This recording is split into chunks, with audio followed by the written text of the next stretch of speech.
কল্যাণী স্টেডিয়ামে রয়েছে আজকে সরাসরি আপনাদের সাথে। আর আজকে কিন্তু মুখোমুখি হয়েছে দুটি দল, ক্যালকাটা পুলিশ এবং মোহনবাগান ক্লাব।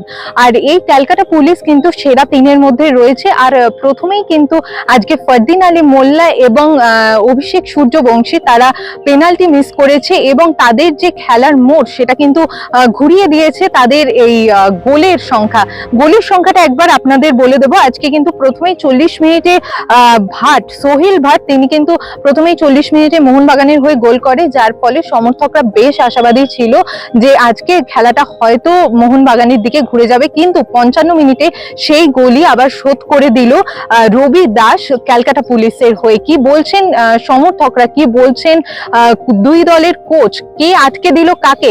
এক গোলেই কিন্তু সন্তুষ্ট থাকতে হলো দুই দলের কোচকেই। পুরোটাই রইলো আজকে আপনাদের জন্য।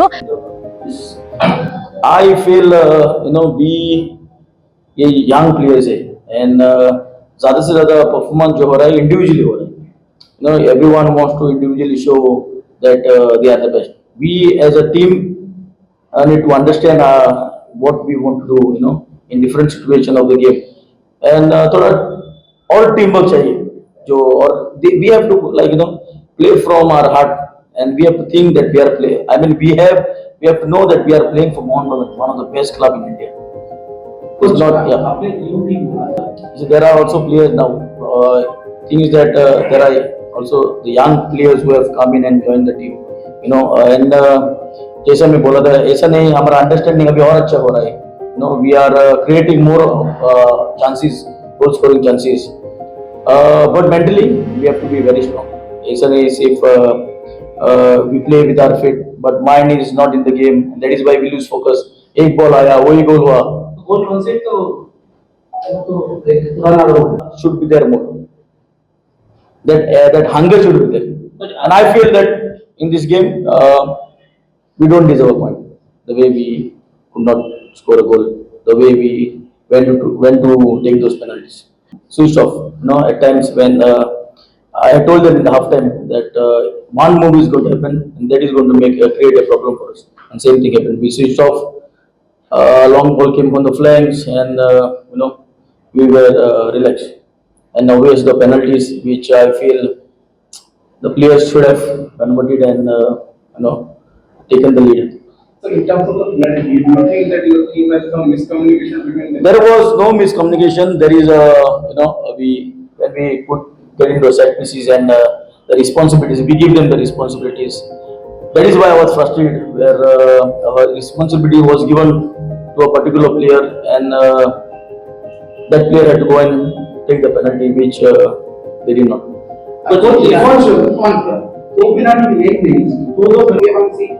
Maybe you are thinking about. See, even Suryavanshi, Fardin, they are sure to take penalties. They are the players who do take penalties. And today they did not score. Unfortunately, we could not, that let us down in the team where we could have taken the lead and তাও আমরা top 3 তেই আছি। আচ্ছা, আপনি একটা বিষয় আপনি বললেন যে মোহনবাগান আপনার 2 পয়েন্ট কেটে নিল। মোহনবাগান দুখানা পেনাল্টি পেয়েছিল, সেখান থেকে যদি গোল হতে পারতো, আনফরচুনেটলি হয়নি। যদি হতে পারতো তাহলে তো আপনার দলের ঘুরে দাঁড়ানোর কোনো জায়গা থাকতো না। ওই দুটো গোল যদি হয়ে সেটা তো পরের কথা, বলটা গোলে ঢুকবে তারপর তো ঘুরে দাঁড়াবো। বলটা তো গোলেই ঢোকেনি, হুইসেল তো দেয়নি। রেফারিং আপনি খুশি? দেখুন, রেফারিং নিয়ে বলার কি আছে, আবার সেই একই কথা, রেফারিং বলে কিছু নাই, ও হিউম্যান, কোনো চাপ কিছু।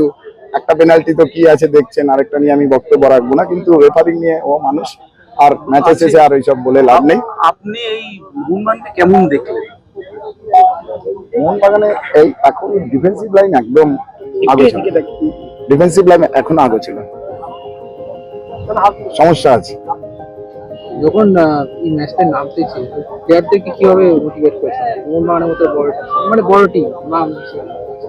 মোটিভেশন বলতে আমরা 4-5 ম্যাচে 12 পয়েন্ট ছিলাম, আমরা মোটিভেট যে আমরা এই ধারাটাই যাতে রাখতে পারি। চাপে ছিলাম ড্রেসিং রুম থেকে, ভেবেছিলাম ম্যাচটা জিতবো অবশ্যই। তো একটু খাওয়ার পর ড্রেসিং রুমে গিয়ে বহুত কোচ বুঝিয়েছে, ক্লাস করিয়েছে, তারপর ওই চেঞ্জে খেলছিলাম, তারপর বল পেয়েছি, স্বাভাবিক ডুবে মেরেছি, ভালো মেরেছি, গোল হয়ে গেছে। 6 ম্যাচ এবছরই তোমরা প্রথম এবার Premier উঠেছি। সিএফএল এ প্রিমিয়ারে উঠলে এবং 6 ম্যাচে 13 পয়েন্ট নিয়ে এখন একটা বেশ ভালো পজিশনে আছো। তো দলের ভেতরে কথা মানে কেমন এখন পরিবেশটা কেমন, কি লক্ষ্য থাকবে সেই নিয়ে যদি বলো। না, কোচ প্লেয়ার সবাই লক্ষ্য সুপার সিক্সে খেলা। আর প্রথম বছর উঠেছে আমাদের কর্মকর্তা, আমাদের কোচ সবাই সাপোর্ট করে। আমাদের যে কর্মকর্তা মানে মেন, উনি প্রত্যেক ম্যাচের পরে আসে, এসে আমাদের বলে, সব কিছু সাপোর্ট করে। তুমি আর উত্তরপাড়ার খেলা কোথা থেকে শুরু? উত্তরপাড়া নেতাজি ব্রিগেড। নেতাজি ব্রিগেড। তো নেতাজি ব্রিগেডের পর তোমার কোন কোন জায়গায় খেলেছো যদি একটু বলো। নেতাজি ব্রিগেডের পর আমি জুনিয়র বেঙ্গল করেছি, তারপরে ওয়ারি, তারপর সন্তোষ ট্রফি, তারপর 2 বছর ভবনপুর, তারপর এবছর পুলিশ।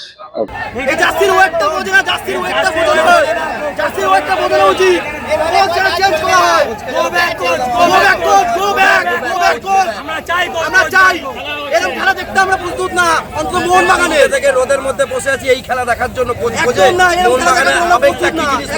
কোচকে যেন বাড়ি পাঠানো হয়, এই কোচকে, তাহলে খেলা ভালো হবে। তাহলে দেখলেন তো বাস্তব রায়কে কিন্তু এখনো ভুলতে পারেনি সমর্থকরা। তার মানে তাদের উত্তেজনা দেখেই বোঝা যাচ্ছে যে কি পরিমাণ মিস করছেন তারা বাস্তব রায়কে। আর এরকমই ফুটবলের মাঠের আপডেট পেতে আপনাদের চোখ থাকুক বাংলার পালস টিভির ইউটিউব এবং ফেসবুক পেজে।